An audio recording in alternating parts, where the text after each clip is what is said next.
What is up everyone, Movie back again with another end of month vlog. This is just me talking about everything I watched in the month of October 2022, and there was quite a bit I was anticipating this month because horror is my favourite genre, and of course it is the month of Halloween, isn't it? So we got quite a few horror releases there, some I was really looking forward to. And I have watched a few more titles than usual that I usually do on these end of month vlogs, so I won't spend too long on each one, otherwise the video will just be way over an hour long. I can talk forever about movies, so won't spend too long on each one.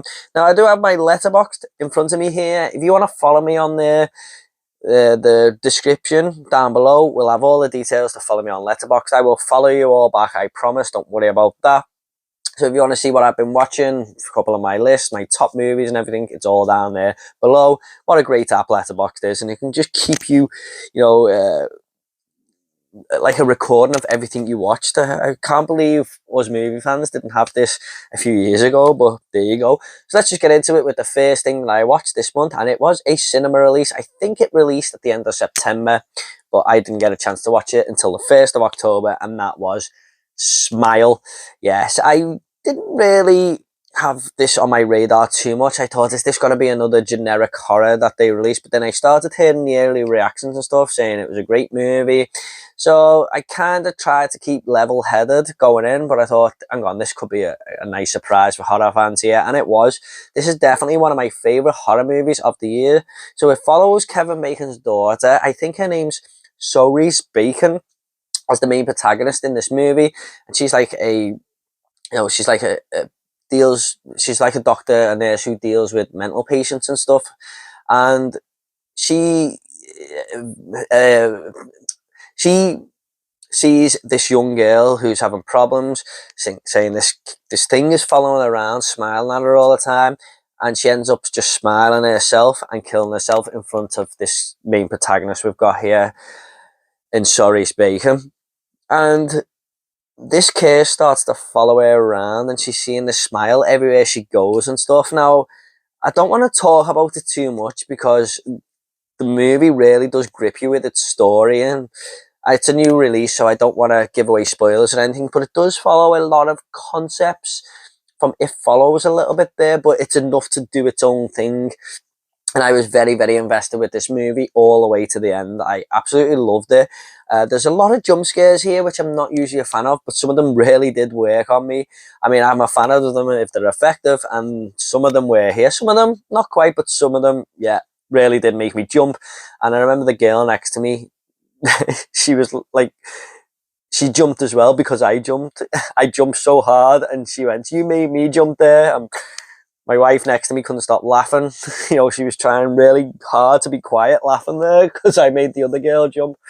So it is an effective film with the jump scares and stuff. And I've heard a lot of people say they didn't like the ending of this film, but it did actually work for me. I really enjoyed the ending. So yeah, I'd give it like an 8 out of 10 there. I thought it was a solid movie. So that is Smile. Definitely check it out if you're a horror fan. Next up, we had one of my most anticipated films of the year, and I was very lucky to get an early screener for this. Thank you to Signature Entertainment for providing me with this, because I could not have waited for a UK release, which we've only just got last week on Blu-ray, and that is Terrifier 2. Now, I enjoyed the first movie, but what really made me love that film, even though it's not a brilliant movie or anything, was Art the Clown, and I really wanted to see more of this character. When that movie finished, I just thought, wow, we need to make more Terrifier films, because this Art the Clown's got a lot of potential to be a horror icon, and a lot of people were championing him to be the next one, rightly so, because he's awesome, the whole look of him and everything. But I think he's confirmed his status now. This film is getting a lot of attention. It's doing really well at the box office. They had it penciled in in the US for a week at the cinema. It's actually on its 4th week now, I believe. It's made a lot of money compared to its £200,000 budget. So I'm very happy for Damien Leone. And the main protagonist, Lauren Rivera, who watched my review and commented on it and shared it for me. Thank you so much, Lauren. I know you're probably not watching this, but she was excellent as this final girl in this movie, really. But yeah, there's a lot more story involved here. It's a 2 hour and 20 minute runtime, but it didn't drag for me. I remember I needed a toilet break and I thought I was like 20 minutes in. I paused the movie, I was an hour in. I couldn't believe it. Very, very brutal film. I mean, it takes everything from the first movie and quadruples it, really. Art the Clown just does not give a damn, man. He is relentless. Now, I've done a full review for this movie. If you want to check out my full thoughts on this, the link will be down below with my 2022 movie reviews. But I really had a good time with this. It lived up to expectations, and I can't wait for Terrifier 3. So, Damien Leone, I know you're going to bring it to us, man. I can't wait. So, Terrifier 2 was such a fun slasher movie. Out of all the horrors, subgenres, slasher is my favourite. So, very, very happy to see this new horror icon come to fruition here and everyone getting on board with it. So, yeah, there's a kill scene in there as well that is just so brutal, man. It went on forever. I thought Art the Clown was finished and then he'd come back and do something else, and I was like, fucking hell, man. Leave it alone. Next up, we had another film I was really anticipating, but I was kind of on the fence with my expectations as well, because I loved the first one as a kid. I have so much nostalgia for it, and that is Hocus Pocus 2. This came straight to streaming on Disney Plus, and I kind of wish they would have put more of a budget in there, took a little bit more time to get it together, even if it was another year wait, and make a solid sequel, because this was quite forgettable to me. It just didn't have the magic of the first film. Now, it definitely had the chemistry between the witches. I thought they were great. The Sanderson sisters, they were definitely the best part of this film, but the main characters just weren't enjoyable as like Max and Allison, and Max's sister, I forgot her name in the first film, Danny, of course. They just weren't as enjoyable to be around. The ending kind of dragged the third act, and I didn't quite know where that was trying to go. It was trying to tell me something, but I don't quite think it was quite working. But I love the whole opening where we've seen the Sanderson sisters as like these 10-year-old girls and stuff, and how they became to be. Thought the child actors done really well to portray them as children, or what they'd be when they were younger. And Kathy Nimrodi, I think that's her name. Sorry if I'm getting that wrong. She was excellent in this. I didn't realise she was actually my favourite Sanderson sister until I watched this movie. So yeah, Hocus Pocus 2, it wasn't great. I give it 2.5 on Letterboxd, but yeah, very, very forgettable. I kind of just wish Disney would have done more with this and made it an event at the cinemas and stuff. But it is what it is. Kind of have to watch the first one to wash your mouth out a little bit. It's not a bad movie. It's not terrible or anything. It was just really disappointing. I wish they would have given it a little bit more love there, but oh well. Next up, we have The Woman King, and I was hearing a lot of noise about this from people saying it was one of the films of the year and stuff like that. And it just came out of nowhere, really, didn't it? And I went to cinema to see this. After seeing the trailer on the cinema and hearing all the noise, I was quite impressed with the trailer, and I was a little bit let down. I thought it was an okay movie. I give it 3 out of 5 on my Letterboxd, but there was long moments where it just seemed to drag, and nothing much was happening, and felt kind of dull. Now, Viola Davis was great in this. I mean, she was... I've never actually seen her like this in a movie before. And she was awesome. She was kick-ass. But overall, the film was just okay. I don't think I'll be in a rush to watch it anytime soon. There's some great fight scenes and stuff like that, but like I said, there was just long portions where I was kind of in a lull, waiting for something to happen. I'm not usually like that with films. I usually like story building and stuff like that, but yeah, I just didn't love this as much as everyone else, unfortunately. Talking of story building, I watched Mr. Harrigan's Phone, a new Stephen King film. I've done a full review on this as well because I recently started my Stephen King review series, so I had to review this. A new Stephen King film coming to Netflix, and I really liked the concept when I heard about it. This young boy who works for this billionaire, and he introduces him to the iPhone. They become friends and stuff, and the billionaire starts getting a little bit addicted to the iPhone. And then he finally dies, and he is buried along with the phone. But this young boy, he played Bill in the movie It. I'm sorry, I forgot his full name. He was great in this movie.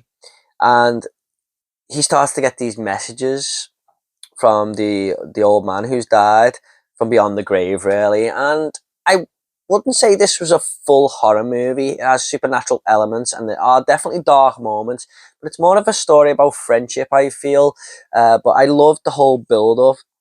I wish there was more payoff at the end, but you know, it's a very slow-paced movie, at least for half of it, but it all works, seeing these two characters connect and stuff. I loved all that about the film, so yeah, it wasn't bad. I enjoyed this movie.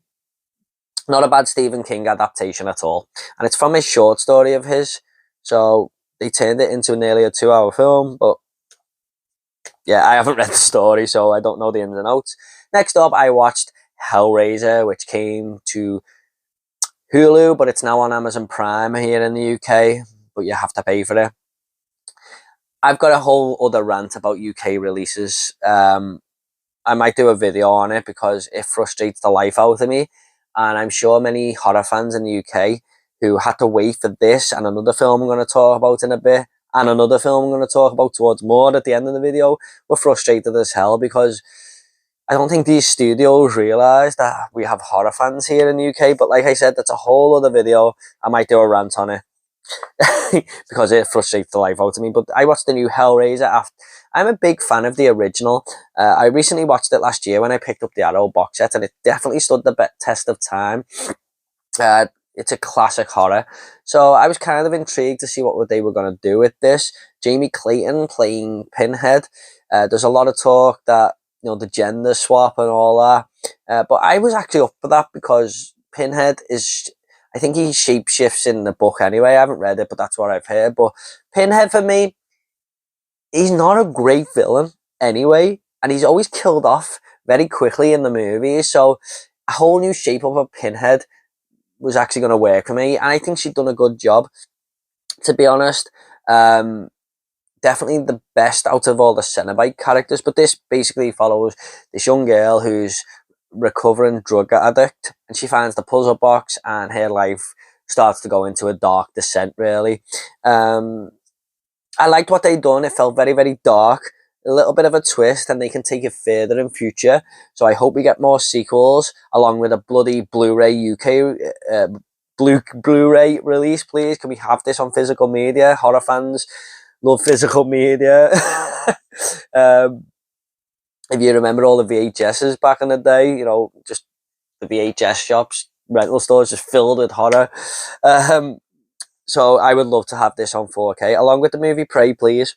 But I did like this reimagining, if you like, or revamp, reboot, whatever you want to call it. I still prefer the first movie, but this is probably my second favourite Hellraiser film of the ones I've seen.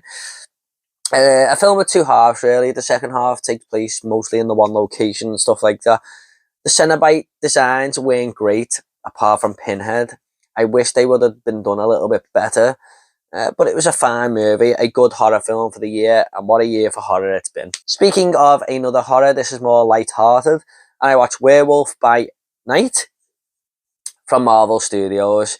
Now, this was really interesting. It's not quite a film. It's not quite, I don't know what it was. It says a special at the start, so make of it what you will. This was like 53 minutes long or something. And this is about a bunch of monster hunters who meet up because, was one of them slain or something? I can't quite remember, but they're all after this,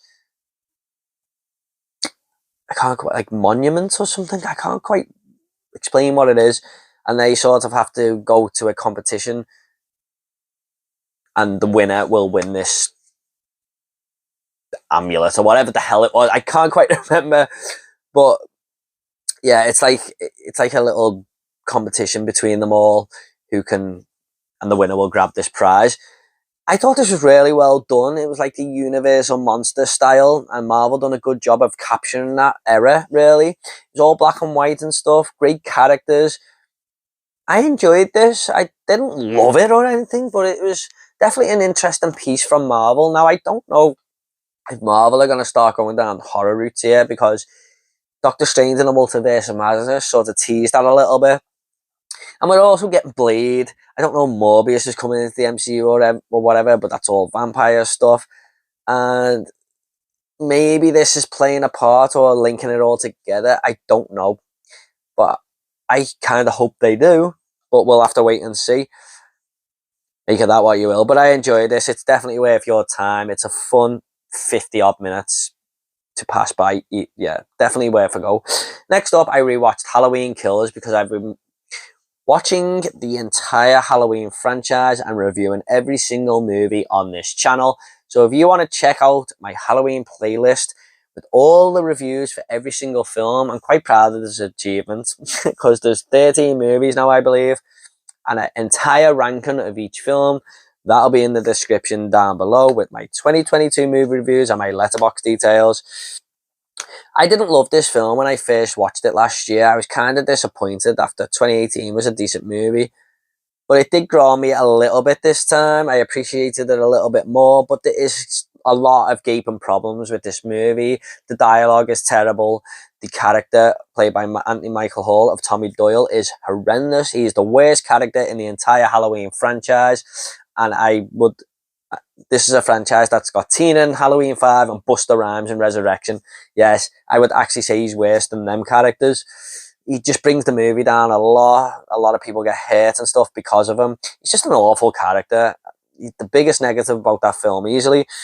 The whole escape lunatic thing just doesn't work for me. How can you escape this little midget guy character for Michael Myers, who's like 8 feet tall? I mean, it was just a stupid story plot.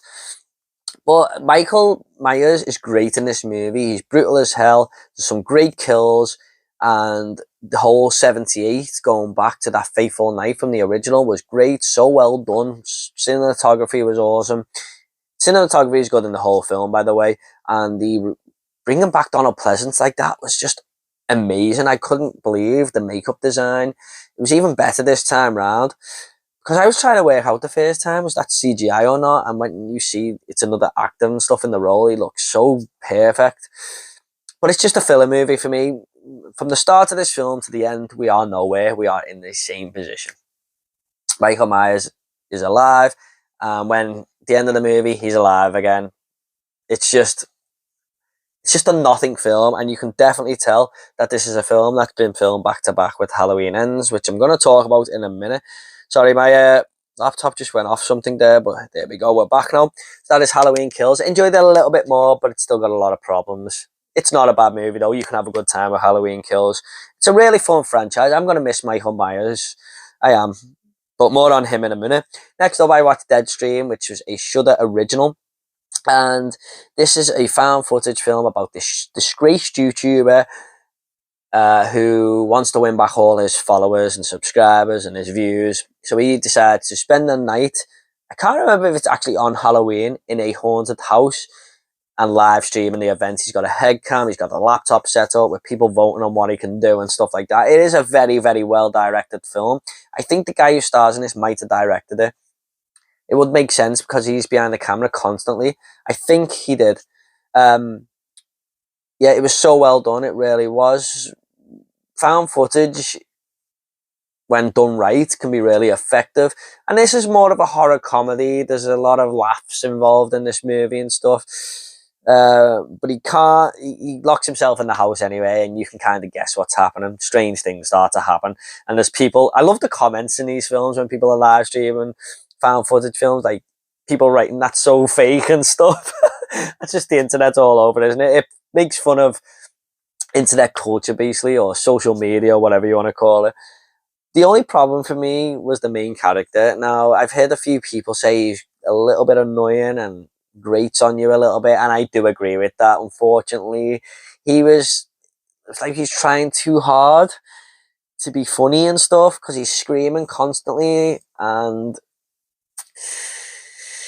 just acting really, really dumb at times. And the more the movie went on, the more I started to get annoyed by him. He wasn't a terrible character or anything. It was just, okay, I've had enough of this guy now, and he's the main character in the movie. There's another character who's in there with him, and she was really great actually, but most of the time it's him. So I just kind of wish he would have done a little bit of a better job in the acting department, but really well done. And it's not bad. I do recommend it if you like found footage. Next up, I watched a Marvel show because I'm trying to catch up on these now because they're coming out all the time. and that is Moon Knight. I'm a little bit behind. This is easily the worst Marvel show, in my opinion, for me personally. I know a lot of people loved Moon Knight, but it was just too much for me. It was just everything thrown at me left, right, and centre. The story was getting very, very muddled. And I was just like, I'm just not feeling this. Oscar Isaac was really good in the role. The costume design and everything was awesome. There was a few things to like, but overall, I did not enjoy this show. However, I will say episode 5 was awesome, where Oscar Isaac goes back into his life and looks at a lot of things from a different perspective and stuff. If you haven't seen it, I don't want to give too much away, but for fans, for people who've seen the show will know exactly what I mean there. That was a real standout episode, and then I thought, okay, maybe I'll enjoy the climax, and it just went down again for me. So overall, I did not enjoy this show. I give it 2 out of 5 on Letterboxd, mainly for Oscar Isaac and that 5th episode there, but just wasn't feeling it, I'm afraid. Yeah, and I don't love the Marvel shows, but I always enjoy most of them. Even Falcon and the Winter Soldier, what a lot of people didn't like, I really enjoyed that. So that is Moon Knight. Unfortunately, not for me. I have started Miss Marvel, but I haven't finished it, so I'll probably talk about that next month. Next up is the most divisive film I think I've seen all year, and that is Halloween Ends. I have heard so much talk about this. Such a Marmite movie from both ends of the camp, and I can see both arguments. But for me, this movie did work. It did. I've done a full review of this as well if you want to hear my full thoughts, but I'll just give you a quick fire review here. After watching the entire franchise and seeing so many of these films doing the exact same thing, Halloween, Halloween 4, Halloween 5, Halloween H2O, the second half of Rob Zombie's Halloween, Halloween 2018, I don't mind something different. That's why I kind of love Rob Zombie's Halloween 2. And I really, really enjoyed this one, to be honest. On the opening scene where someone is killed and there's no Michael Myers involved, I was kind of like, oh, right, okay, where's this movie going here? And about half an hour in, I realised I was on a totally different trail to the one I'm accustomed to. And it felt kind of weird, but I kind of dug it. I was into it. And I was like, yeah, okay, I'm up for this movie. Now, I get all the arguments. It shouldn't be the end of the trilogy. I get that. It probably shouldn't. I can see why people hate this film. I can. But for me, it worked. And I think a lot of this is down to just binging the Halloween franchise. Because if I went to see this and I hadn't watched the Halloween movie for over a year since Kills, I probably may have been disappointed myself. But it just worked for me, and I loved the whole Corey character storyline. I loved the guy who played him. I'm really sorry, I forgot his name again. My mind just goes so blank on these when I've got to talk about lots of different films. It just worked for me. It did. And I can't wait to revisit this one. So I wouldn't say it's a brilliant film or anything, but it worked for me. And I'm not a massive Jamie Lee Curtis fan either, but she was I actually liked her in this movie. So full review down below if you want to check that out. And my ranking video if you want to see where that comes in my ranking. Next up is a film that I've had on my 2022 movie watch list since the start of the year. Every time I go on my Letterboxd, it's just there because it's the first film on that list. Yeah, because I made a list of 2022 films to watch every time I hear of a new one. And this is the 355. And I thought, you know what, I'm sick of looking at this. I'm just going to watch it. I put it off for so long thinking it was terrible. And I kind of went in hoping that all those people were going to be wrong.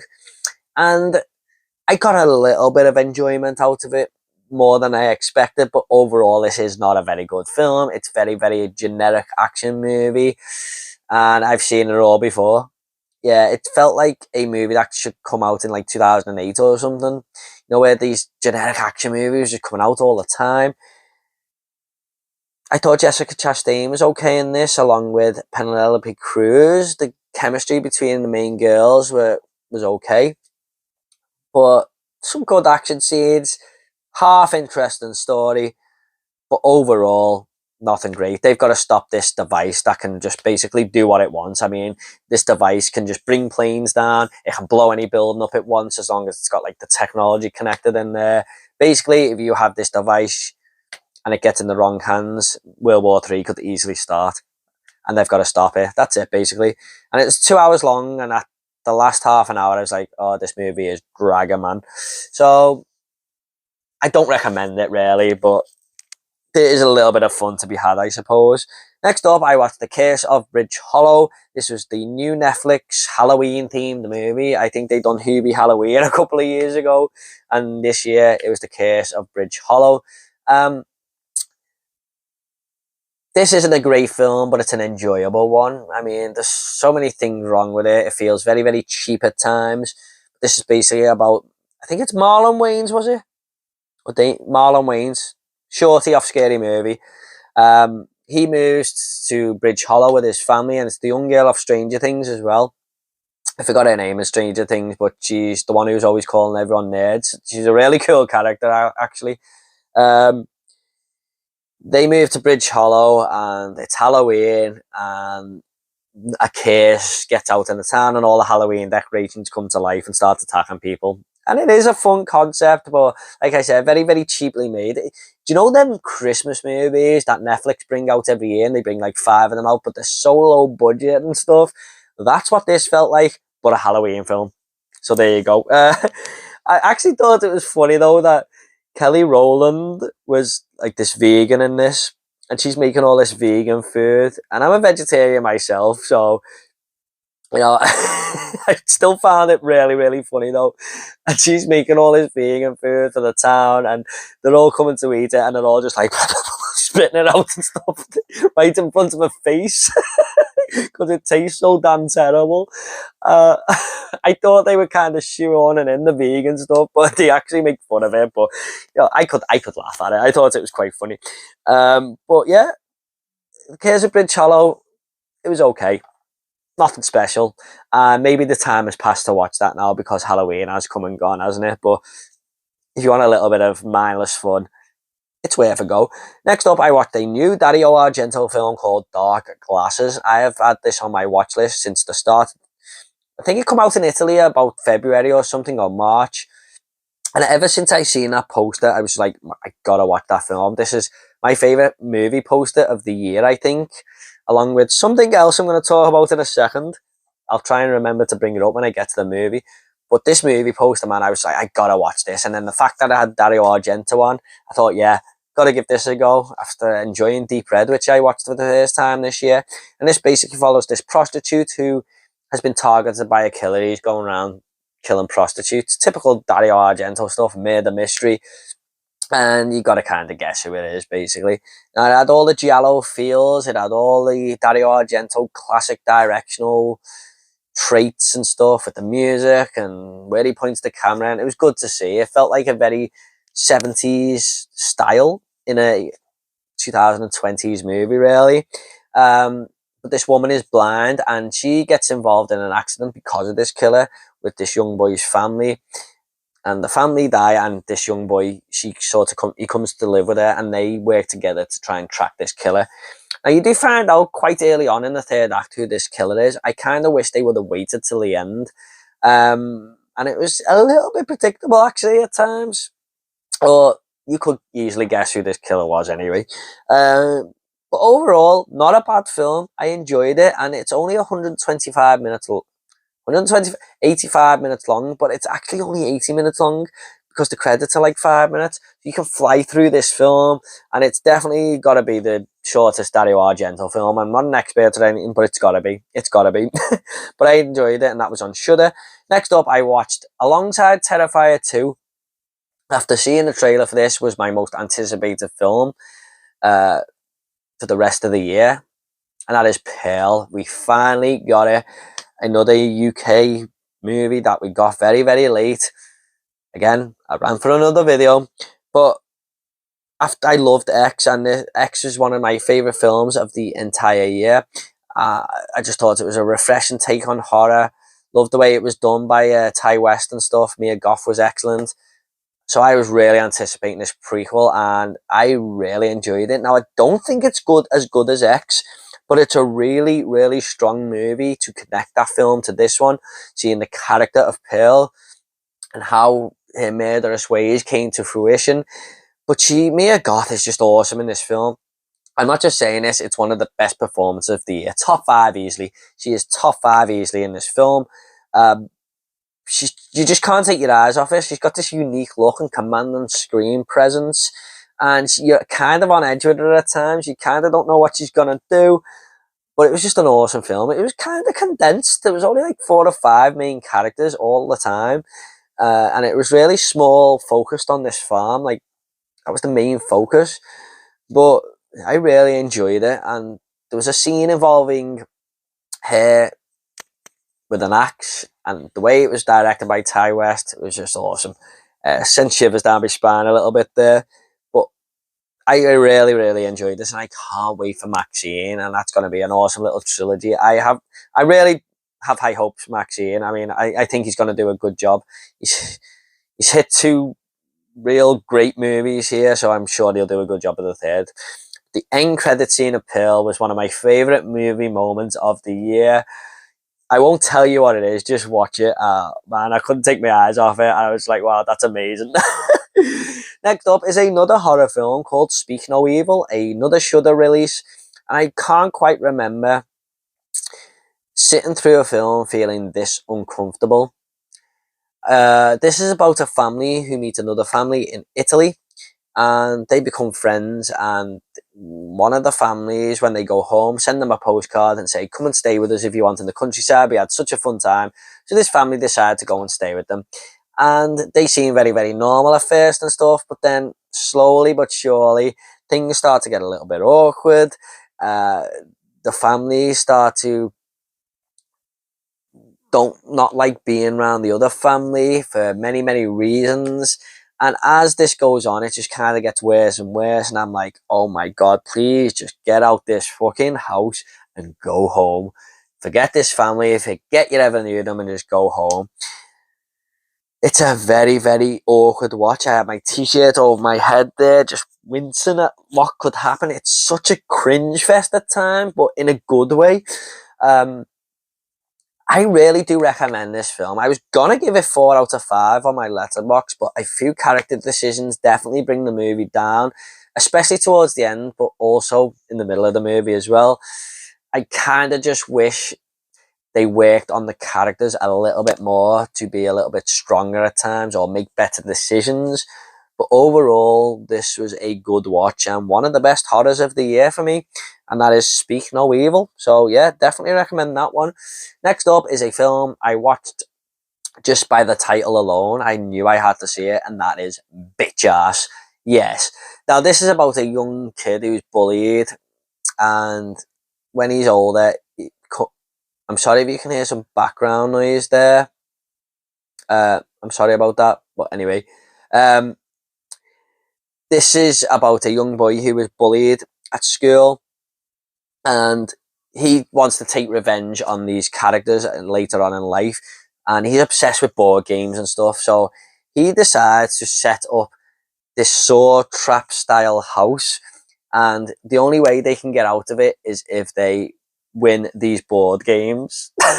Like, one of them is a deadly game of Operation, the other one is a deadly game of Connect 4, the other one is a deadly game of Battleships, and another one, I'm not joking, is a deadly game of Rock, Paper, Scissors. It wasn't a very good film. It was one of the worst I've seen all year. There was moments where I kind of could enjoy it, but overall, yeah, not great. Not great at all. So that is Bitch Ass. Next up, I watched VHS 99, and this is the other movie poster I was talking about. That was one of the best of the year for me, so I knew I had to watch it. I love these old-style 80s posters, but this is basically a found footage anthology film. I've never seen any of these VHS films before, and some of the stories were really, really good, and some of them just weren't doing it for me. So basically, we got about this band that was crushed in a stampede by its fans, and they try and awaken this band with exorcism. Oh, was it? I can't remember. Is it like an Ouija board or something? Can't quite remember. But they try and bring them back from the dead as a joke. And what do you think happens? Another story was involving a game show, which was kind of fun. But two of the best stories for me were this group of like these Jackass style characters. They were going around playing pranks and stuff and kind of trying to be like Jackass. And that was a really interesting story, probably the best one. And another one was this girl who was buried in a coffin, and to try and get into this sorority house with all these other female characters, but she has to spend the night in a coffin, as like, you know, your way to get in there. And it's very, very claustrophobic what ensues.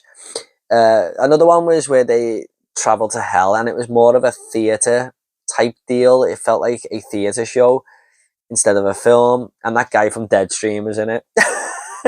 So yeah, a bit of a mixed bag. There was like two I really liked, one was okay. The bookends of the film didn't really do it for me, but overall not bad. If you like found footage, worth a go. Hey guys, so I was editing the video and I realised I forgot a movie, and it should have been just after VHS 99, so I'm just going to talk about it now real quick. Sorry about that, but this was a Serbian film, yes.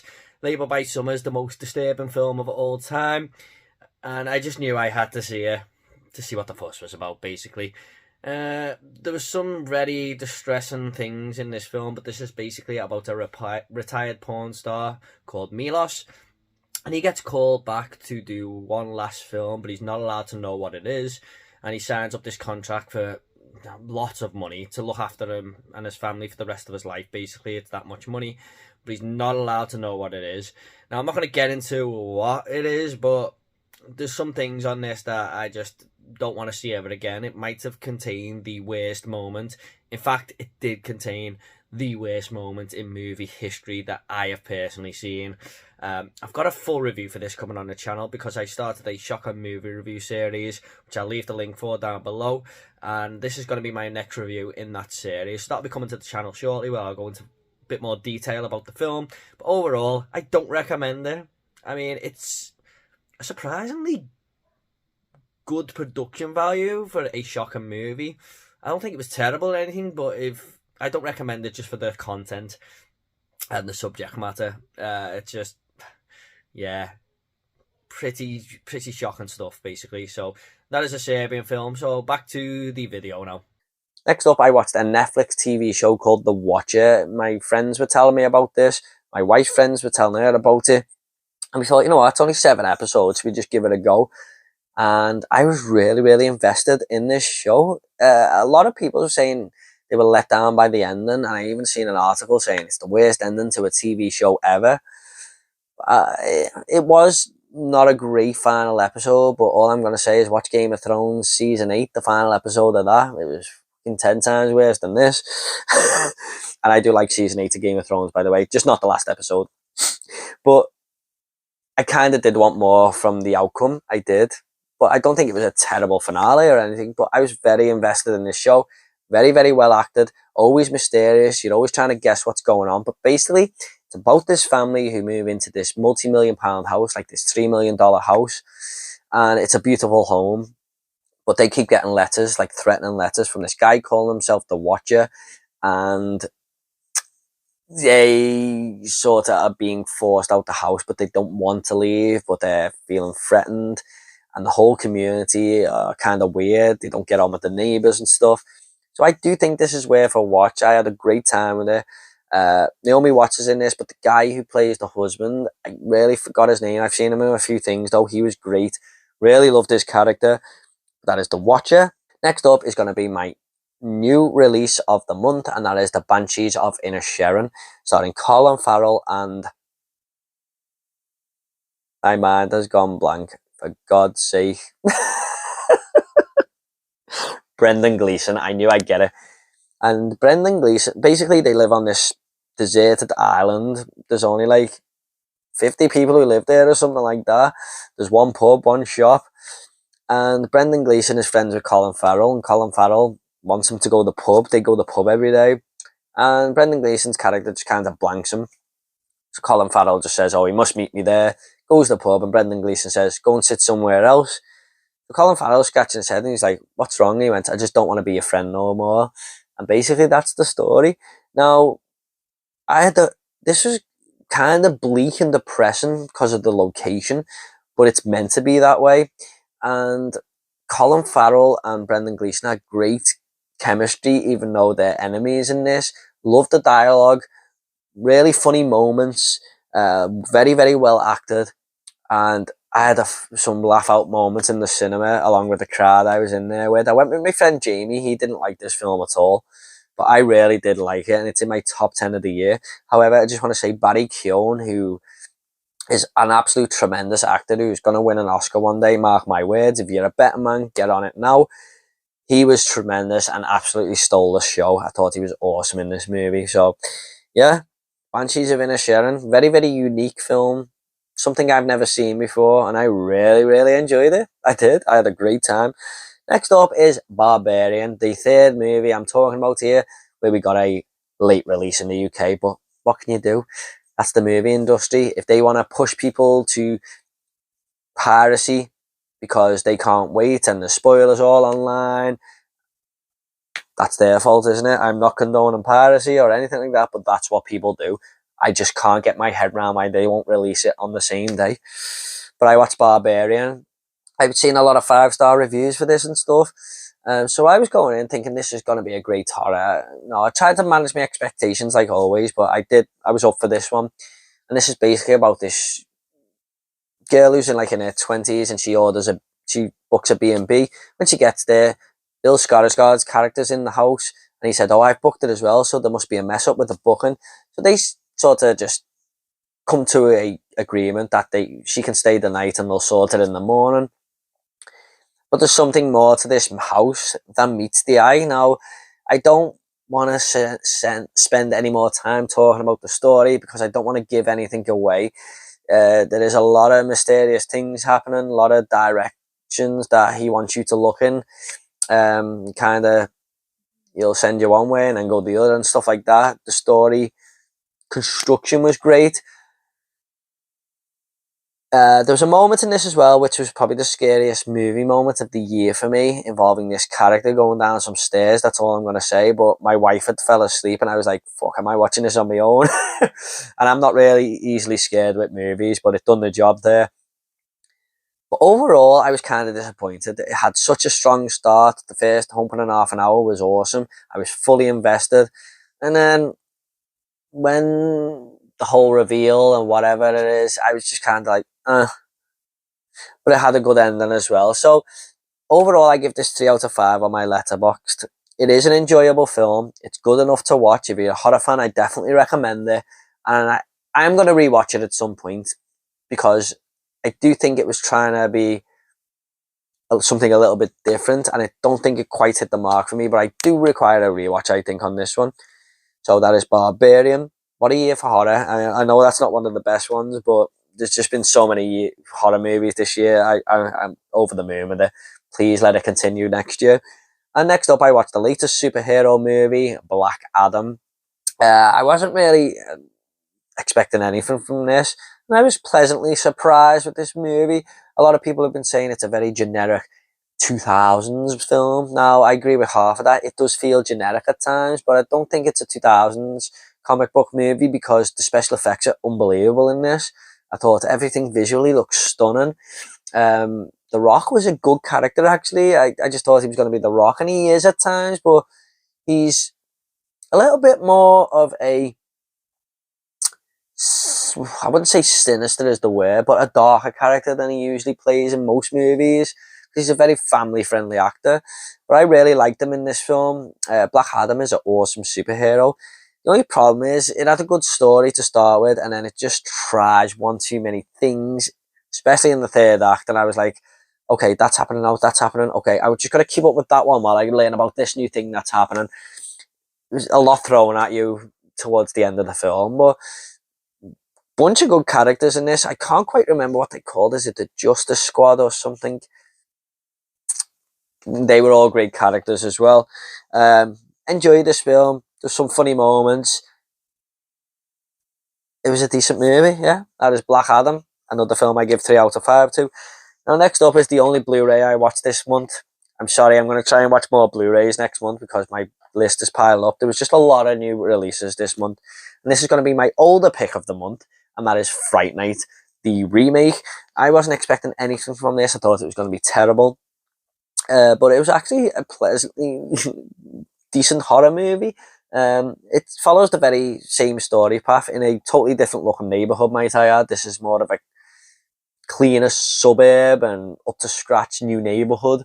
But basically, it's Colin Farrell in the role of this vampire, and Charlie, who lived next door, played by Anton Yelchin, is trying to convince everyone that Colin Farrell's a vampire.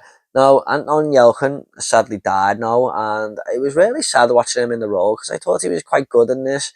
It's a shame what's happened to him. He's a really good actor, and I thought he would have gone on to be, have a great career, and it's really, really sad it is. But yeah, these things just unfortunately do happen. But I had a good time with this. As a horror fan, I definitely recommend it. Not as good as the original, but it's still enjoyable enough. Yeah, had a fun time with this one. And lastly, I watched Game of Thrones House of the Dragon. Yes, I'm a big Game of Thrones fan.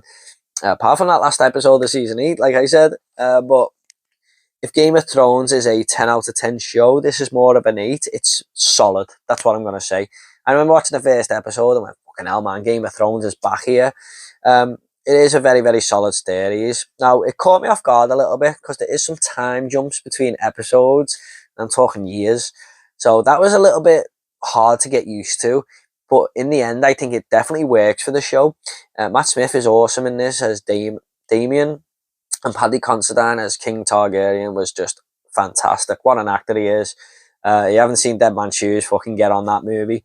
But overall, I really enjoyed this, and it had a great finale, which is just set up the next season brilliantly. So can't wait for House of the Dragon season 2. It's definitely happening. So thank God for that.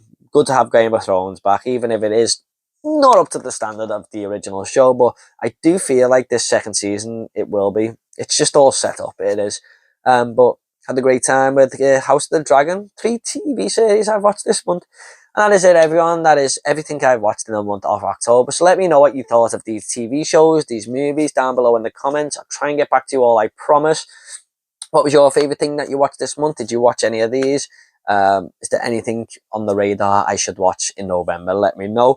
And that's it. Basically, guys, don't forget to check out my Halloween reviews, 2022 movie reviews. And if you like these, me just talking about a lot of movies, there will be my end of month vlog playlist down below as well. Take it all easy, guys. And I'll see you on the next video.